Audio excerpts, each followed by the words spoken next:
रेणुका काले, मेरी हिंदी कक्षा हिंदी पथ में आपका स्वागत है। आज हम कर रहे हैं एनसीईआरटी की किताब जो कक्षा 10वीं की हिंदी की किताब है, स्पर्श भाग 2 सीबीएसई की स्कूलों में ये चलती है। इसका पाठ 2 पद्य खंड के अंतर्गत ये पाठ है और पद है इसमें कवियत्री हैं मीराबाई।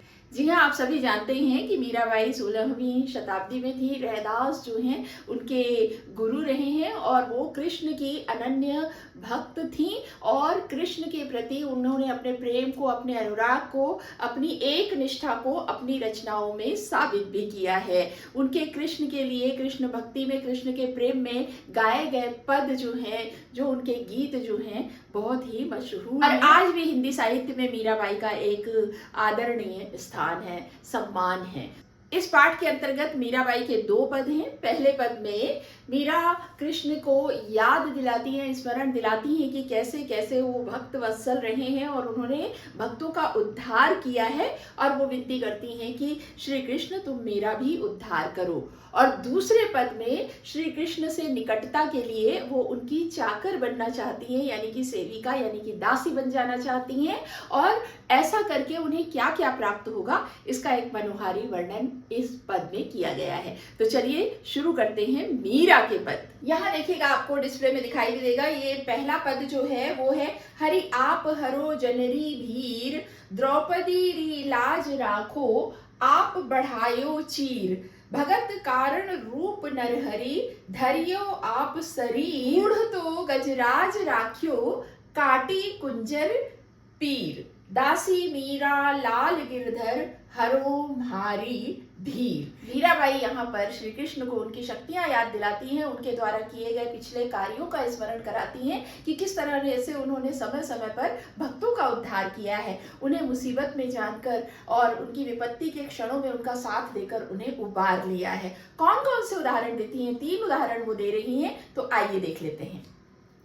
हरि आप हरो जनरी भीर, हे हरि, हे श्री कृष्ण, आप लोगों की पीड़ा को हरने वाले हैं, है ना। आप हरो जनरी भीर, जनरी जनता की, लोगों की, भीर यानी भय पीड़ा, है ना। आप लोगों की पीड़ा को, लोगों की भय को दूर करने वाले हैं। द्रौपदी री लाज राखी, आप बढ़ायो चीर। फिर वो उन्हें स्मरण दिलाती हैं कि वो आप ही है श्री कृष्ण जिन्होंने द्रौपदी की लाज राखी थी। आप जानते ही हैं महाभारत का वो प्रसंग जब हार गए थे कौरव और पांडवों के बीच में चौपड़ का खेल हो रहा था और ये शकुनी मामा की दुर्भावना के चलते ये सारा षड्यंत्र रचा गया था और जब पांडव हार गए तो उन्होंने आखिर में विवश होकर द्रौपदी को दांव पर लगाया था और दुशासन उनके केश को पकड़कर खींचते हुए उन्हें भरी सभा में लेकर आया था और दुर्योधन के आदेश पर उनका चीरहरण करने का प्रयास कर रहा था। ऐसे में द्रौपदी ने श्री कृष्ण से मदद की गुहार की थी, उनकी प्रार्थना में लीन हो गई थी और श्री कृष्ण ने उनका चीर, उनका वस्त्र, उनकी साड़ी का को बढ़ाते चले गए। द्रौपदी का चीर दुशासन जितना खींचता जाता वो चीर उतना ही बढ़ता जा रहा था। तो यहाँ उस प्रसंग का वर्णन है कि हे कृष्ण, आप ही ने द्रौपदी का चीर बढ़ाकर उसकी लाज बचाई थी। आगे वो कहती है कि भगत कारण रूप नरहरि, धरियो आप शरीर। आप ही है ना प्रभु जो भक्त प्रहलाद के प्राण रक्षा के लिए नरसिंह का रूप लेकर आए थे और जिन्होंने उसके पिता हिरण्यकश्यप का वध करके प्रहलाद के प्राण बचाए थे। ये भी प्रसंग आप जानते ही हैं। ये प्रसंग संक्षेप में बता देती हूँ कि हिरण्यकश्यप नाम का एक राक्षस कुल का राजा हुआ करता था। उसका पुत्र था प्रहलाद जो कि विष्णु भक्त था और वो श्रीहरि का एक निष्ठ भक्त था जो उसके पिता को पसंद नहीं आता था। वो कहता था कि किसी और भगवान को पूजने की जरूरत नहीं है, मैं ही भगवान हूँ। लेकिन प्रहलाद अपनी भक्ति से टस से मस ना हुआ और क्रोधित होकर हिरण्यकश्यप ने उसे मारने का प्रयास किया और उसको बचाने के लिए, भक्त वत्सल है श्री कृष्ण, है ना, तो उसके प्रहलाद के, भक्त प्रहलाद के प्राणों की रक्षा के लिए वो स्वयं अवतरित हुए, आए नरसिंह भगवान के रूप में, है ना, और उन्होंने हिरण्यकश्यप को मारकर प्रहलाद के प्राणों की रक्षा की।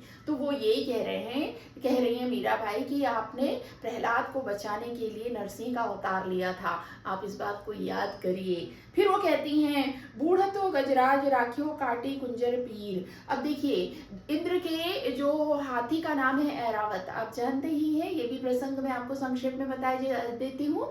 ऐरावत जो है एक बार तालाब में स्नान करने के लिए गया, तो वो जैसे ही थोड़ा गहरे तालाब में जाकर स्नान में मगन हो गया, तो एक मगरमच्छ जो है उनके पैरों को पकड़कर उनकर खींचते हुए तालाब के भीतर ले जाने लगा, उनका शिकार करने की फिराक में था। ऐसे समय में जब उन्होंने ऐरावत ने श्री कृष्ण को याद किया, तो वो उसकी रक्षा के लिए आए और उन्होंने मगरमच्छ को मारकर उसके प्राण बचाए। तो वो बता रही हैं कि किस तरह से आपने हाथी को मगरमच्छ से बचाया था, ये सभी बातें याद कीजिए प्रभु। और वो कहती हैं दासी मीरा लाल गिरधर हरो म्हारी पीर। जिस तरह से आप लोगों की इस तरह से रक्षा करते आए हैं, और वैसे ही ये दासी भी आपकी भक्तन है प्रभु, और आप मेरे लिए भी, मेरी पीड़ा के लिए भी तो सोचिए, मेरी पीड़ा हरिए, है ना। वो किस पीड़ा में है? श्री कृष्ण से प्रेम की, श्री कृष्ण से भक्ति की पीड़ा में है, और वो चाहती हैं कि कृष्ण उनकी भक्ति को स्वीकारें, उन्हें दर्शन दें। वो कहती हैं कि मैं आपकी दासी हूँ, मीरा आपकी दासी है प्रभु, मेरी भी पीर हर लो। तो ये तो हो गया पहला पद, जिसमें हमने देखा कि 3 उदाहरणों के माध्यम से उन्होंने श्री कृष्ण को स्मरण दिलाया है कि कैसे आप पहले के समय में इस तरह से भक्तों का उद्धार करते आए हैं, तो मैं भी तो आपकी भक्त हूँ प्रभु, मेरा भी उद्धार कीजिए। आगे देखते हैं, ये दूसरा पद जो है ना, इसमें मीरा श्री कृष्ण से समीपता के लिए कुछ भी करने को तैयार हैं। वो कहती हैं कि मुझे आप अपनी दासी ही बना लो, है ना, मुझे चाकर राखो जी, यानी मुझे अपनी नौकरानी बना लो, दासी सेविका बना लो। इससे होगा क्या? इससे होगा ये कि मीरा जो है उनके इर्द गिर्द ही रहेंगी कृष्ण के। तो देखिए क्या कहती हैं वो। मीराबाई कहती हैं श्याम हाने चाकर राखो जी, हे श्री कृष्ण मुझे तुम चाकर राखो जी, मुझे अपनी नौकरानी बना लो, दासी बना लो, सेविका बना लो। गिरधारी लाला माने चाकर राखो जी, वो कहते हैं कि हे गिरधर लाल मुझे अपनी सेविका रख लो जी। चाकर रहस्यों बाग लगासियों नित उठ दर्शन पासियों। वो कहती हैं कि चाकर क्यों रहना है मुझे? चाकर इसलिए रहना है कि मैं आपकी सेविका रहूंगी ना, तो मैं क्या करूंगी, बाग लगाऊंगी आपके लिए, है ना, और उस बाग में आप घूमने आया करेंगे, तो मुझे तो रोज रोज आपके दर्शन होंगे, रोज आपके दर्शन पाऊंगी। वृंदावन की कुंज गली में गोविंद लीला गास्यूं। और वो कहती हैं कि मैं वृंदावन की जो गलियां हैं, कुंज गली, सकरी सकरी गलियां हैं, वहाँ पर पतली पतली गलियां हैं, वो कहती हैं कि इन गलियों में मैं घूम घूम कर आपकी लीला गाऊंगी, आपके जो कार्य महान किए गए हैं ना, उनका गुणगान करूंगी। ऐसा वो अपनी मंशा बता रही हैं। चाकरी में दर्शन पासियों सुमरण पासियों खर्ची। वो अब यहाँ बता रही है कि इस चाकरी में, यानी कि इस सेवा में मुझे क्या मिलने वाला है। इसमें ये होने वाला है कि मैं तो आपकी दासी हूँ, सेविका हूँ ना, तो आप तो मेरे आसपास रहेंगे या मैं आपके आसपास रहूंगी, तो इससे क्या होगा, मुझे हमेशा आपके दर्शन मिलते रहेंगे। इस चाकरी में मुझे आपके दर्शन होंगे और सुमरण पासियों खर्ची, और जैसे कि जेब खर्च मिलता है ना, है ना, तो मुझे आपके स्मरण का, आपका भजन सुमिरन करने का, आपके को याद करते रहने का ये जो जेब खर्च है, वो तो और भी एक एडिशनल चीज़ हो गई मेरे लिए कि आपका दर्शन भी मिलेगा, आपका सुमिरन भी कर पाऊंगी, आपको देख देख कर आपका सुमिरन कर पाऊंगी, तो ये तो मेरे लिए अतिरिक्त जेब खर्च की तरह हो गया। भाव भक्ति जागीरी पास्यों तीनों बातां सरसी। और वो कहती हैं कि मैं आपके प्रेम में, आपकी भक्ति में इतनी डूबी हुई हूँ प्रभु, और जब आप मेरे समीप होंगे तो मेरी ये भक्ति तो कई गुना बढ़ जाएगी। मैं तो इस भाव भक्ति की जागीर यानी संपदा पा जाऊंगी, है ना, ये जायदाद मुझे मिल जाएगी, आपकी भक्ति की जायदाद भी मुझे मिल जाएगी। तीनों बातां सरसी, सहज ही ये 3 बातें मेरे लिए हो जाएगी। क्या क्या? एक तो कभी भी दर्शन कर सकती हूँ, दूसरा सुमिरन वर्णन करना है, आपका भजन करना है, तो आपके समक्ष आपको देख देख कर उसमें कितना आनंद होगा। और तीसरा, भाव भक्ति की जो पूंजी है, जो संपत्ति है, जो जागीर है, वो भी मुझे मिल जाएगी, बढ़ती जाएगी।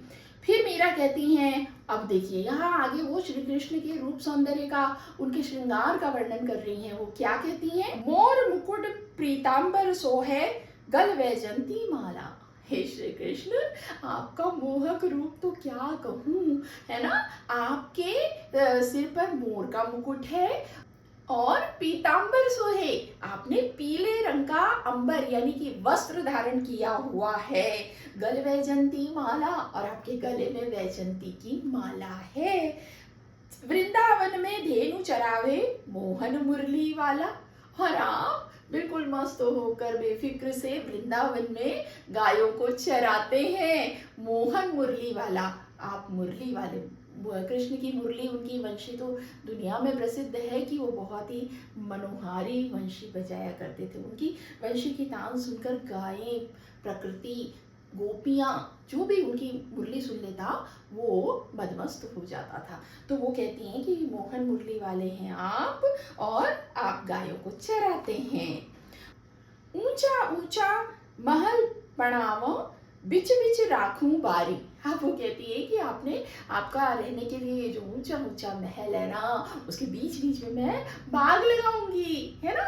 मीराबाई अपनी मंशा बता रही हैं कि मैं यहाँ, आप जब मुझे दासी रख लेंगे तो मैं यहाँ पर आपके महल में बीच बीच पर क्या लगाऊंगी, बाड़ी लगाऊंगी, यानी कि बागीचा लगाऊंगी। सांवरियारा दर्शन पास्यूं, पहर कुसुम्बी साड़ी। अब वो कहती हैं कि आप ही मेरे साजन हैं, आप ही मेरे सांवरे हैं, और उनका दर्शन पाऊंगी मैं। मीराबाई कहती है कि आपके दर्शन के लिए मैं कुसुम्बी साड़ी पहनकर श्रृंगार करूंगी और आपका दर्शन पाऊंगी। आधी रात प्रभु दर्शन दीजियो, जमुना जी रे तीरा, मीरा रा प्रभु गिरधर नागर, हिवड़ा घणो अधीरा। हिवरा घणो अधीरा, हिवरा घणो अधीरा यानी घणो यानी अत्यधिक, अधीरा यानी व्याकुल है, और वो इंतजार नहीं कर सकती। इसलिए वो क्या कहती हैं कि हे प्रभु, आप तो मुझे आधी रात को यमुना के तीर पर दर्शन दीजिएगा, मैं बड़ी बेचैन हूँ, बेसब्र हूँ, व्याकुल हूँ। और मीरा के प्रभु तो गिरधर नागर हैं, जिनके लिए मीरा का हृदय हमेशा व्याकुल रहता है, अधीर रहता है। तो देखा बच्चों, इस तरह से हमने मीरा के पद के अंतर्गत जो दोनों पद इस पाठ में संकलित हैं उनका भावार्थ देख लिया है। ये भावार्थ या एक्सप्लेनेशन अगर आपने ध्यान से देखा है, सब कुछ समझ लिया है ना, तो किसी भी तरह के प्रश्नों का उत्तर देने के लिए आप सक्षम हैं। जो प्रश्न आपकी पाठ्य पुस्तक में पूछे गए हैं और जो अतिरिक्त प्रश्न बीच बीच से निकाले जाते हैं, वो सारे व्याख्या के अंतर्गत ही होते हैं। अगर हमको व्याख्या सही तरीके से समझ आ गई है, भावार्थ सही तरह से समझ आ गया है, तो हम किसी भी प्रश्न का उत्तर देने में सक्षम हैं। तो चलिए, आप अगर जब पढ़ने जाते हैं ना, तैयारी करने जाते हैं, तो मेरी गुजारिश है एक बार एक्सप्लेनेशन ज़रूर देखा करिए। उसके बाद आप पढ़ेंगे तो आपको चीज़ें बहुत आसानी से और बहुत ही लंबे समय तक याद रहने वाली हैं। तो मिलते हैं अगली कक्षा में, तब तक के लिए स्वस्थ रहिए, मस्त रहिए, और दीजिए अनुमति हिंदी पद से अपनी काले मैम को नमस्कार।